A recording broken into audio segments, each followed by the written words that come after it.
Hello student, आइए आज हम आपको पढ़ाते हैं क्लास 8 का चौथा lesson tribals Dikus the vision of the golden age. ये हिस्ट्री का है। आदिवासी डिकू और एक स्वर्ण युग की कल्पना। इन 1895 a man named Birsa was seen roaming the forest and village of Chotannagar in Jharkhand. People said he had miraculous power. He could cure all disease and multiply grain. Birsa himself declared that God had appointed him to save his people from trouble. 1895 में बिरसा नाम के एक आदमी को झारखंड में छोटा नागपुर के जंगलों में और गांवों में घूमते देखा गया। लोग कहते थे कि उसके पास चमत्कारी शक्तियां हैं। वह सारी बीमारियां दूर कर सकता था और अनाज की छोटी से छोटी ढेरी को कई गुने बढ़ा देता था। बिरसा ने खुद यह ऐलान कर दिया था कि वह उसके भगवान ने लोगों की रक्षा के लिए भेजा है, गुलामी और आज़ाद कराने के लिए भेजा है। कुछ समय के लिए भीतर हजारों लोग बिरसा के पीछे चलने लगे। वे उसे भगवान मानते थे।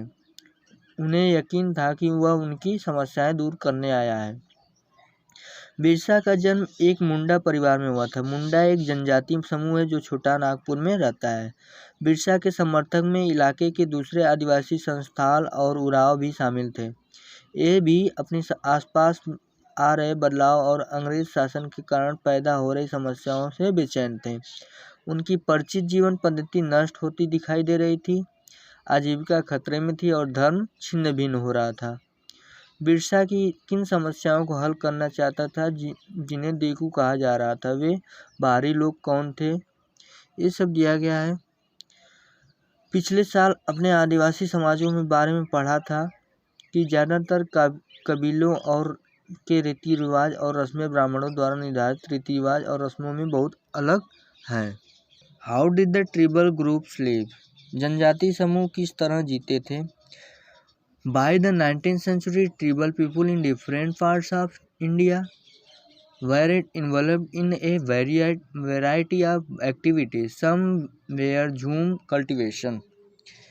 19वीं सदी तक देश के विभिन्न भागों में आदिवासी तरह तरह की गतिविधियां भी सक्रिय करते थे। कुछ झूम खेती करते थे तो कुछ शिकारी और संग्राहक थे। ऐसे सब लोग काम किया करते थे। जैसे सम ऑफ द प्रैक्टिस झूम कल्टीवेशन, कुछ लोग क्या थे, झूम खेती करते थे। झूम खेती घुमंतू खेती को कहा जाता है। झूम खेती मतलब किसको कहा जाता है? घुमंतू खेती को कहते हैं। इस तरह की खेती अधिकांशतः जंगलों में छोटे छोटे भूखंडों पर की जाती है। ये लोग जमीन तक धूप लाने के लिए पेड़ों के ऊपरी हिस्से काट देते थे और जमीन पर उगी घास फूस जलाकर साफ कर देते थे।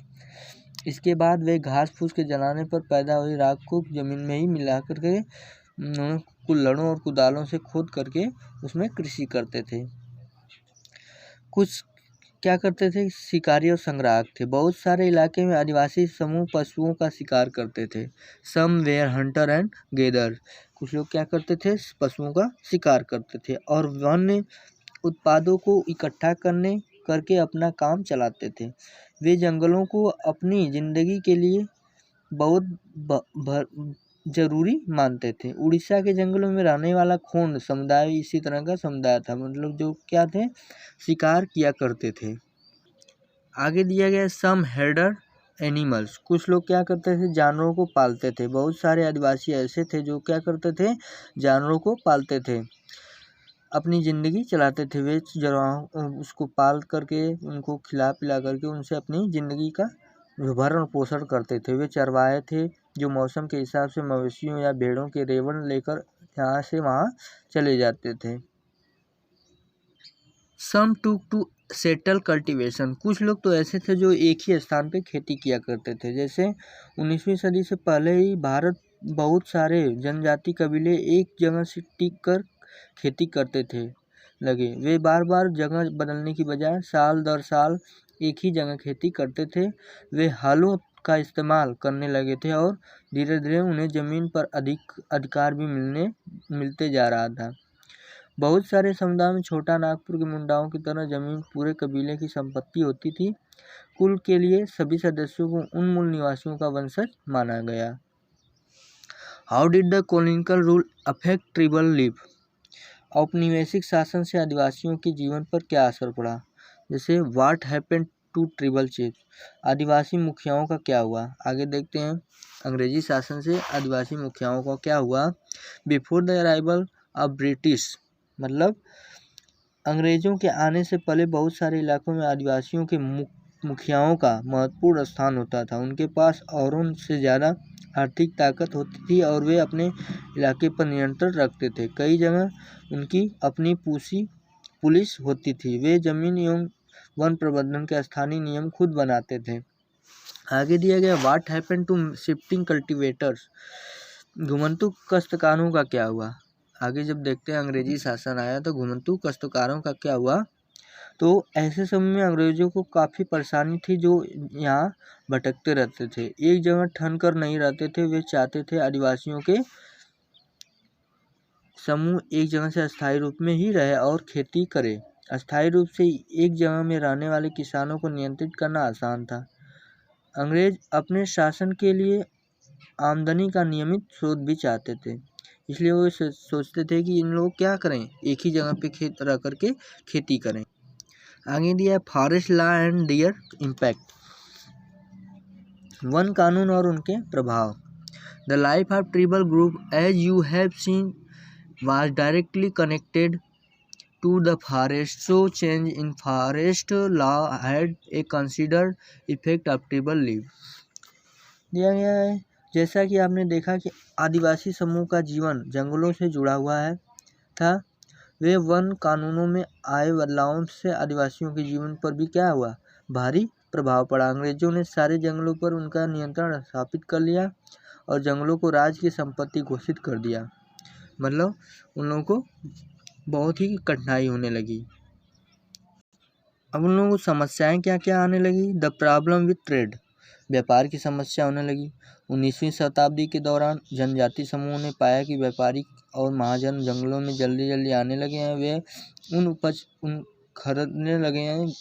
को खरीदने लगे हैं जो नगद कर्ज देने और आदिवासी को मजदूरी पर रखने के लिए आ रहे थे। मतलब उन लोगों को समस्याएं क्या आने लगी? व्यापार की समस्या होने लगी। आगे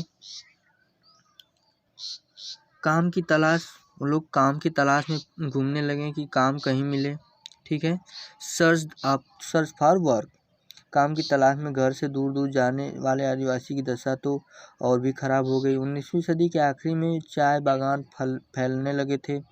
खनन उद्योगों में महत्वपूर्ण उद्योग बन गया था।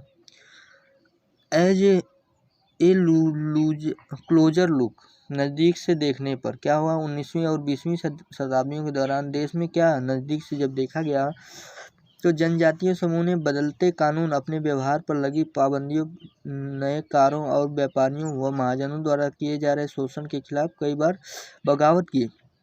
1832 में कोल आदिवासियों ने, 1855 संथालों ने और मध्य भारत में वसत विद्रोह ने 1910 में हुआ। 1940 में महाराष्ट्र में बलि विद्रोह हुआ।